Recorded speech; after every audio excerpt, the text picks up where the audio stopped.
Just think, guys, this could be you. Arm out the window, pretending you're Russian, running drugs to the border and all this sort of stuff. Machine guns in the boot. This could be you for a very, very small price. Heavily confused. I've now found out that someone's trying to steal all my fucking money.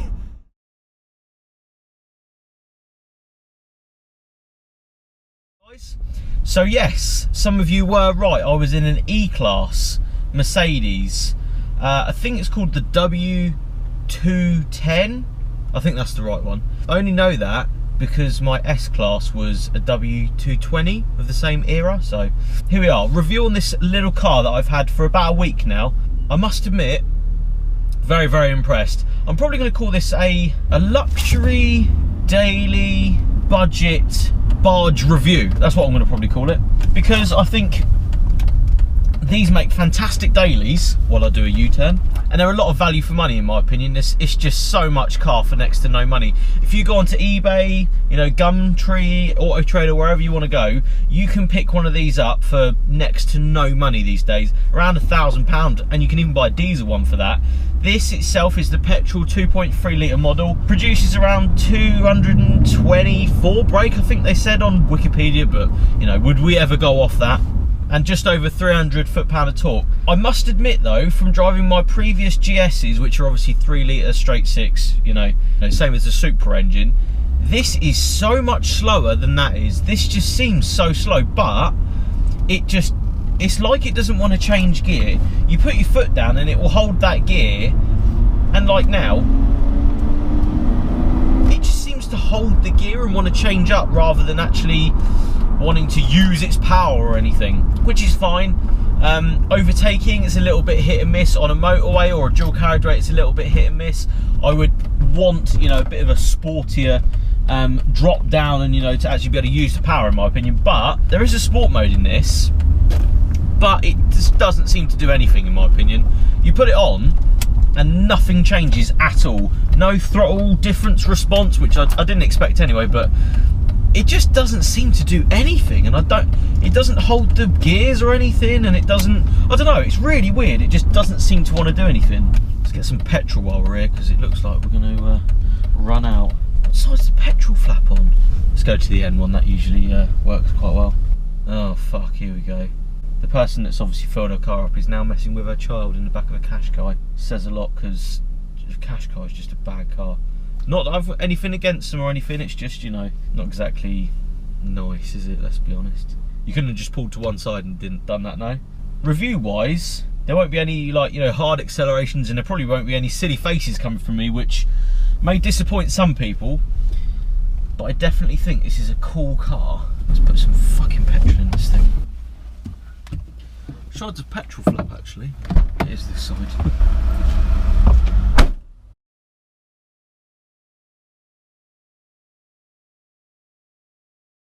So guys, as you can see from my appearance, lack of beard, and probably the weather, this is a couple of hours after my initial going to get petrol in this Mercedes. Now, I don't know if this has ever happened to you, but it's just happened to me. First time in my life.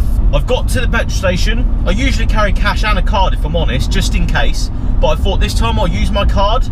Completely forgot about using the cash, the card machine on the actual pump, because I never use my card at the petrol station if I'm honest.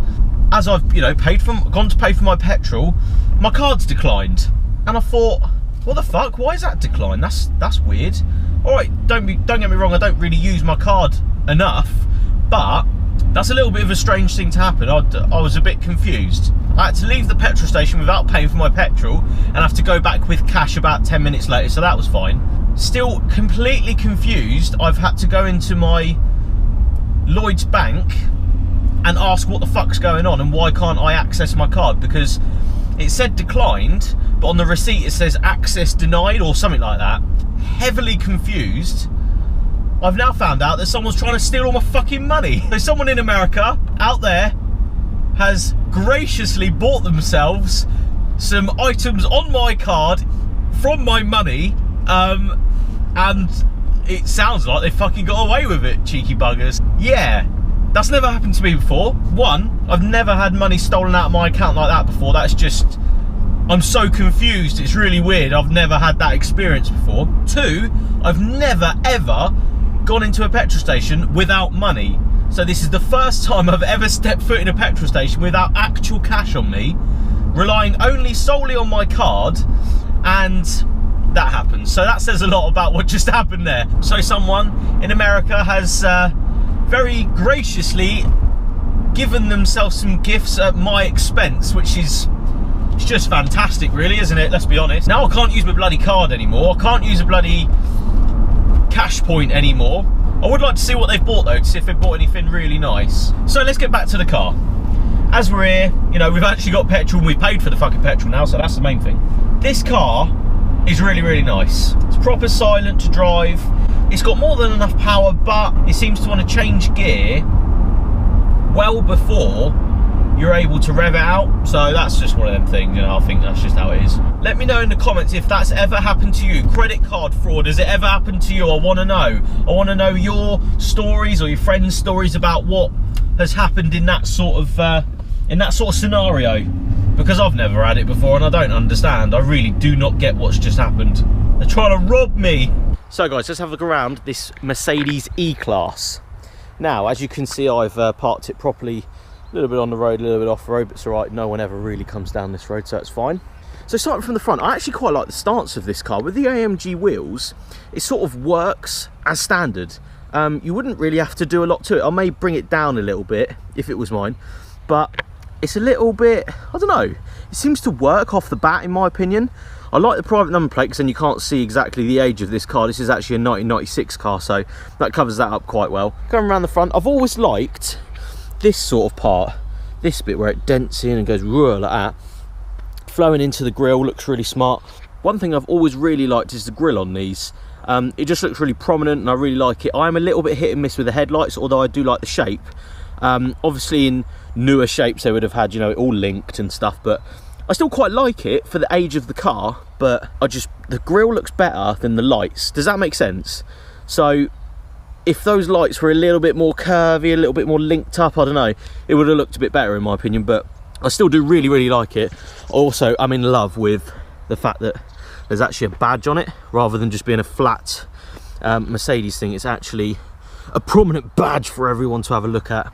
And you can see it from when you're driving, so that looks really good. Coming around the side, AMG wheels, look smart as buggery. Really, really do like them. They look proper nice on the car.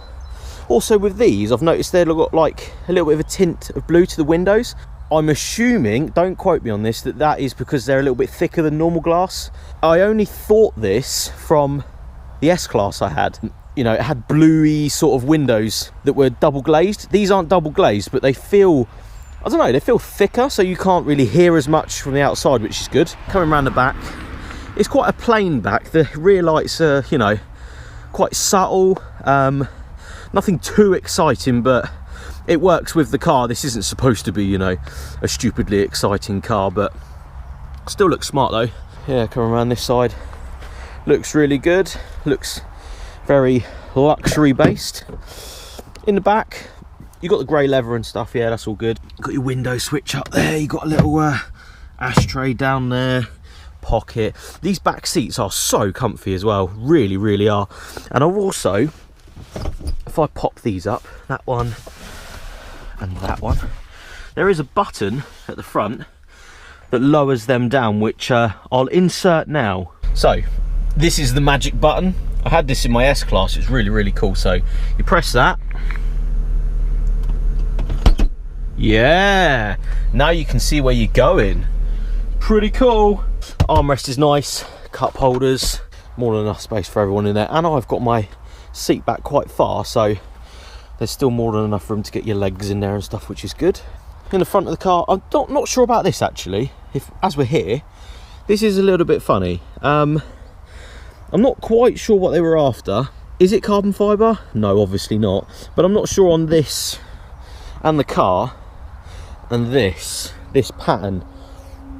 I don't really understand it, if I'm honest. It's a little bit random to have. I'd have just had black, but not really too sure what that's all about. Coming inside the car, yes, I have just bought myself a Rockstar after someone's just stolen all my fucking money. And yeah, I quite like the driving position of this. You can get the seat proper low, which is nice on a big car. The seats are so comfortable, it's unreal. And as I get in the car, it's got more than enough space for everything. It's got a nice little armrest here with all your crap in it. Nice little place to put your drinks. I must admit though, this is the only cup sort of holder there is. This is all got sort of, you know, ashtray in there, little cubby hole in there, aftermarket stereo. But as you can see by this, that is actually broken, and that's the only, this bit is the only thing that's keeping it in there. There is cup holders in there, but I just don't understand why there isn't cup holders here or somewhere else. There just seems to be a lot of storage without no cup holders, and I'm a very big sort of lover of cup holders because I have a drink on me pretty much all the time. But that's just one little thing, you know, you can still put your cup in there if you really want to. It's just me being stupid, if I'm honest. But yeah, the seats are really nice. I do really like the sort of style. But my main thing with this car is it hasn't dated very well inside. This bit, the colour stuff, the steering wheel isn't too bad, but I do feel that this part of the car seems very dated. Alright, this is a 20-year-old car now, don't get me wrong, but if you were to jump in a 20-year-old Japanese car of the same, so, you know, like a Lexus GS300, yes, I have just said it, but I do feel that this part is very dated to every other part of the car. I'm not really sure, and it might just be me, but it just seems very dated. It still looks good, but I'm just not sure on it, if I'm honest. Just wait for this dozy cyclist to come past. He does not know what he's doing. Snaking up the road the whole way. I have just noticed that one of the side lights is out, which is telling me, so that's good, but there's no washer fluid. So now I can't really see a lot. It's gonna rain in a minute anyway, so that's fine. I must admit though, overall this car, it's a fantastic car, it really is. It's so nice to just cruise around in. It's not going to light your pants on fire with speed, but value for money, it's unbelievable. Go and check them out. Honestly, they are so cheap. Even for a diesel one, if you don't want a petrol, they're ridiculously cheap. You get all this comfort, you get all this space, you get all this sort of prestigious badge as well for next to no money, which is insane to me. It's really a fucking bargain. It really is. And if you're willing to have a daily, you know, if you do have a nice track car, you know, fast car on the side, and you want something cheap on the side as, you know, a daily to get to and from work and stuff, I do not see why you'd want to go anywhere else than this, apart from Japan, because they do make a better interior, I will admit that. Isn't that a Russian mafia car or a Russian drug cartel car? And it does sort of look like that. If you wanted that sort of look for a, you know, a cheap price, then this is your car. Got to bloody get out of this junction now, it's a nightmare. Oh, I like that Jeep. Now that is cool. He's going for it. How good's the acceleration? We're about to find out. Oh, very poor. See what I mean? It just does not want to rev. It's really weird. So yeah, I think with these, you have to watch the arches. They seem to rust like mad, and the boots seem to rust like mad. I mean, after, you know, my S-Class, I do really think that this generation was very poor on the rust side.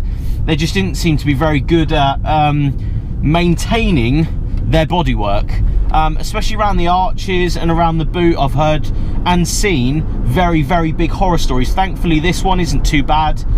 It's got patches here and there, but nothing to really, you know, write home about or anything. It's not actually too bad, if I'm honest. It's a really solid car, which is good. One thing I also quite like is the one wiper. I'm not sure why I like it, but I actually quite like it. So guys, I hope you like the video. Make sure you like, share and subscribe, and I'll see you on the next one. Cheers.